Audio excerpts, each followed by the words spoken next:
Hello friends, आप सबका स्वागत है हमारे इस वीडियो में। अगर आप भी अभाज्य गुणनखंड सीखने आए हो तो बिल्कुल सही वीडियो पर आए हो, ठीक है ना। तो बस आप लोगों को क्या करना है, पेन पेपर लेके बैठ जाना है। आप वीडियो को शुरू से लेकर एंड तक वॉच कर देना है। अगर वीडियो पसंद नहीं आएगा तो वीडियो को डिसलाइक मार देना। चलिए शुरू करते हैं। तो हमारा अभाज्य गुणनखंड निकालने का जो विधि है वो हम लोग जानेंगे। प्रश्नावली 1.1 क्लास 10 का ये हमारा वास्तविक संख्या से चैप्टर है, ठीक है ना। तो ये सवाल आपको देख लेना है। चलिए शुरू करते हैं सवाल। तो इससे पहले मैंने इसे पिछले वीडियो में मैंने बतलाया था कि अभाज्य संख्याएं किसको कहते हैं। तो अभाज्य संख्या उसको कहेंगे जो एक और खुद से डिवाइड होता है, जैसे 2, 3, 7। इस तरह की जो संख्याएं हैं वो खुद से डिवाइड होती है और एक से डिवाइड होती है, ठीक है। चलो अब हमें क्या करना है कि सबसे छोटा अभाज्य संख्या 2 है तो 2 से लगाना है। जैसे अभाज्य गुणनखंड ऐसे निकालते हैं, ठीक है। 140 इस तरह से सभी नंबर्स को आपको लिख लेना है। ये अपना 156 हो गया और ये अपना आ गया 38। अब 38 25 हो गया। तो सबसे छोटा अभाज्य संख्या कौन है? 2। फिर उसके बाद कौन आता है? 3। फिर उसके बाद 5, फिर 7। इस तरह से चलता जाएगा। तो देखो सबसे छोटा इसमें से कौन है? सबसे छोटा 2 है, ठीक ना। तो 2 से पहले लगा लेते हैं। यहाँ पे 2 से कितना लगाएंगे? 70 आ जाएगा अपना। फिर 2 से लगाएंगे तो कितना आएगा? ये अपना 35 आ जाएगा। फिर 2 से लगाएंगे तो कितना आ जाएगा? 2 से नहीं लगेगा, देखो 2 से लगेगा, नहीं लगेगा।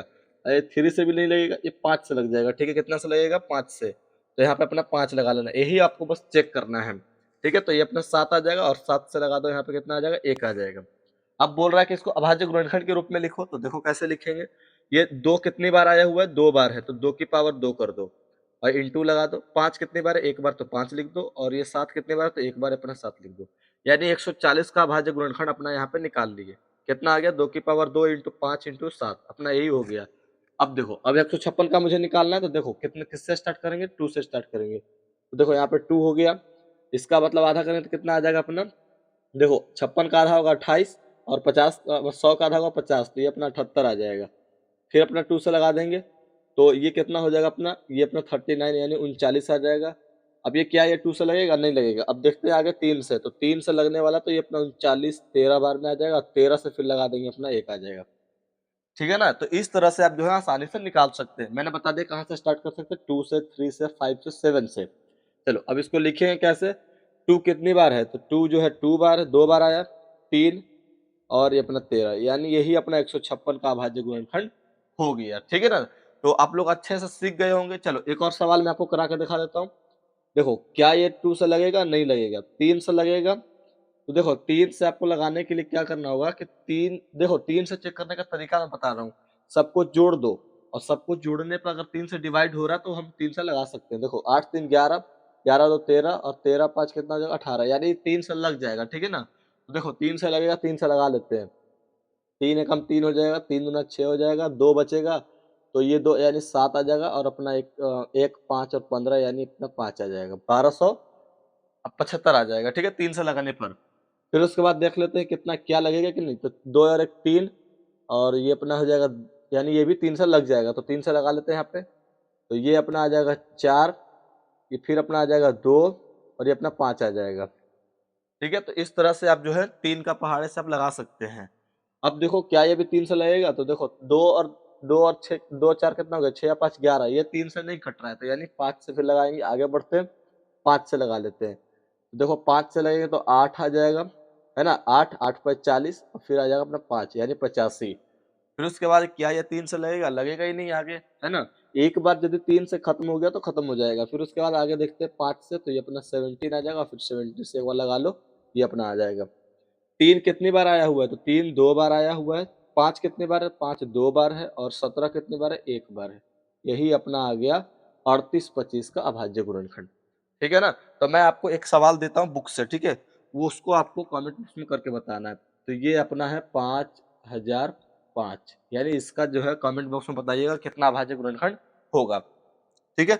तो चलिए अब हम लोग चलते हैं अगला टॉपिक पर। अगला टॉपिक क्या है इसमें 1.1 में? ये हमारा पहला क्वेश्चन नंबर था कि अभाज्य गुणनखंड के रूप में विभाजित देख मतलब निकाले। चलो अब हम लोग दूसरा देख लेते हैं। दूसरा भी देखना बहुत जरूरी है, ठीक है ना, ताकि इस वीडियो में आपको अच्छे से अच्छे क्वेश्चन जो भी कवर हो सके। तो आप इसका स्क्रीन शॉट भी ले सकते हैं, कोई दिक्कत नहीं है, ठीक है। चलो अब आगे देख लेते हैं अगला क्या कह रहा है।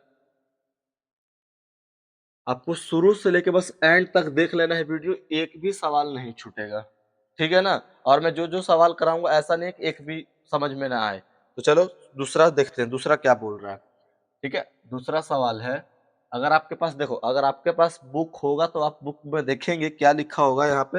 मैं बुक से यहाँ पे दिखा देता हूँ, ठीक है ना। ये बुक में लिखा होगा कि पूर्णांकों के निम्नलिखित युग्मों के एचसीएफ और एलसीएम ज्ञात कीजिए, इसकी जांच कीजिए कि दो संख्याओं का गुणनफल एलसीएम और एचसीएफ होता है। ठीक है, मैं एक सवाल करा के दिखा दूंगा, आप खुद ही निकाल लोगे, है ना। तो चलो दूसरा सवाल में जो दिया गया है, दूसरा सवाल का जो पहला दिया गया वो है 26 और 91। तो देखो, ज्यादा परिभाषा जो लाइन में लिखा हुआ है वर्डों में, उसमें हमें नहीं जाना है। बोल रहा है क्या, बोल रहा है कि इस संख्या का एलसीएम निकालो और फिर एचसीएफ निकालो, ठीक है ना। एलसीएम और एचसीएफ निकालने के बाद इन दोनों के मल्टीप्लाई कर दो। इन दोनों की मल्टीप्लाई जब करेंगे तो वो मेरा एलसीएम और एचसीएफ के गुणनफल के बराबर होगा, ठीक है ना। तो देखो कैसे करते हैं। सबसे पहले मुझे इसका अभाज्य गुणनखंड निकालना पड़ेगा, अभी आप सीखे। तो देखो 26 का निकालेंगे तो 26 का ये 2 से लगेगा, हाँ 2 से लग जाएगा 13, और 13 से लगेगा तो ये अपना आ जाएगा 1। यानी इसका अभाज्य गुणनखंड कितना हो गया, 2 इंटू 13, ये अपना आ गया। ठीक है, अब इसका निकालेंगे 91 का, यानी 91 का निकालेंगे तो देखो क्या ये 3 से लगेगा, 9 और 1 10, 3 से डिवाइड होता है, नहीं होता है। किससे होगा, किससे होगा, तो देखो 7 से लग जाएगा, ठीक है ना। 7 से लगा सकते हैं 13, 13 सत्ता 91, है ना। और उसके बाद फिर 13 से लगा लो, अपना आ जाएगा 1। यानी कितना आ जाएगा अभाज्य गुणनखंड, ये अपना आ गया 7 इंटू 13। ये इसका आ गया अभाज्य गुणनखंड और ये इसका अभाज्य गुणनखंड आ गया। अब उसके बाद मुझे एचसीएफ निकालना, एचसीएफ। तो देखो ये एचसीएफ निकालने का सबसे सिंपल तरीका है कि लिमिट जो लोएस्ट पावर वाला है, कॉमन होने वाला, उसी को हम लोग कॉमन करेंगे। तो देखो यहाँ पे कॉमन कौन हो रहा है, कॉमन हो रहा है 13, यानी 13 कॉमन हो रहा है, तो यही अपना जो है एचसीएफ हो जाएगा। और एलसीएम की अगर बात करें, एलसीएम की अगर बात करेंगे तो हाईएस्ट पावर जो होगा तो वो लेंगे, यहाँ पे देखो एक 2 लेंगे तो 2 आ जाएगा, और एक 7 और एक 13, ठीक है ना। बस एक 13 लेंगे बस यहाँ से, क्योंकि 2 है ना, एक ले लेंगे यहाँ से। अब देखो यहाँ से मल्टीप्लाई करके देख लेते हैं, तो एक ये हो जाएगा अपना 14, यानी 14, ये हो जाएगा 13।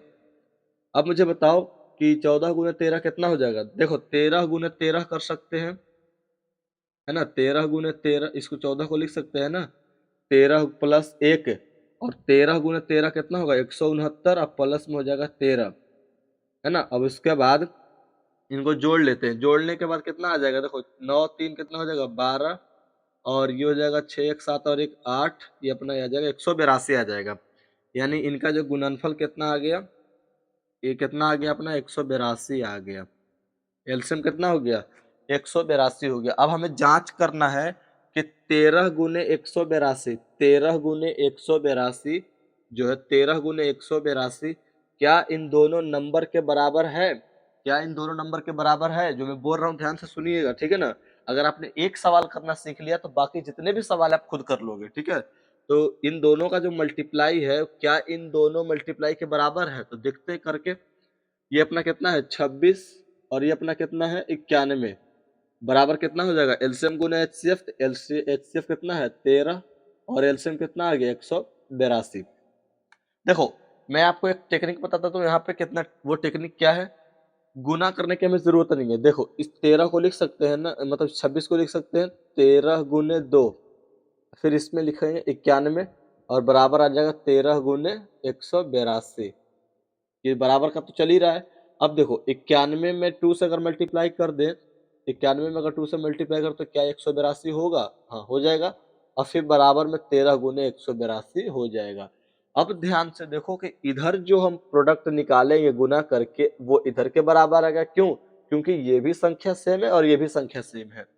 अब हमें आगे गुना करने की कोई जरूरत ही नहीं है, आसानी से सॉल्व भी हो जाएगा। यानी हमने ये पहचान कर दिया, ये जांच कर दिया कि दो संख्याओं का जो प्रोडक्ट होता है, गुणनफल होता है, वो एलसीएम और एचसीएफ के बराबर होता है। ठीक है, तो ये आसानी से जांच हो गया। तो यानी हम एक सूत्र बना सकते हैं, सूत्र बना सकते हैं, पहली संख्या, पहली संख्या, पहली संख्या गुने दूसरी, दूसरी मैं यहाँ पे लिख देता हूँ इस तरह से, बराबर एलसीएम गुने एचसीएफ, एचसीएफ। ये आपको याद रखना, ये आपका फॉर्मूला बन गया, ठीक है ना। बहुत ही आसान तरीके से बन गया फॉर्मूला। आपने ये बिल्कुल अच्छे से निकाल दिया ठीक है ना। तो जितने भी अब इसमें देखो, अब देखो बुक में अगर ध्यान से देखोगे तो 2 और सवाल हैं। दूसरा नंबर है 510 और 92 का, तो ये आप चेक कर लेना खुद से। 336 और 54, तो इसको भी आप खुद से चेक कर सकते हो, ठीक है ना। अब क्या करना है, ठीक है, अब क्या करना है, जो अगला जो सवाल दिया हुआ है कि तीसरा जो सवाल नंबर, तीसरा नंबर कि अभाज्य गुणनखंड विधि द्वारा निम्नलिखित पूर्णांकों के एचसीएफ और एलसीएम ज्ञात कीजिए। मतलब अभाज्य गुणनखंड के विधि ही द्वारा हम लोगों को एलसीएम और एचसीएफ ज्ञात करना है। तो मैंने यहाँ पे बतला दिया कि आप कैसे अभाज्य गुणनखंड कर सकते हैं, फिर उसके बाद एलसीएम और एचसीएफ जो है निकाल सकते हैं, ठीक है ना। तो आप जो है तीसरा तक जो सवाल है, इससे टोटल 7 सवाल है, तो आपको तीसरा तक खुद से प्रैक्टिस करनी है, मेहनत करना है। अगर सवाल कोई भी नहीं बन पाता है, डाउट आता है, तो आप जो है कमेंट बॉक्स में बता सकते हैं, फिर मैं आप लोग के लिए एक वीडियो सेपरेट जो है बना दूंगा, ठीक है ना। तो इस वीडियो में आज के लिए बस इतना ही।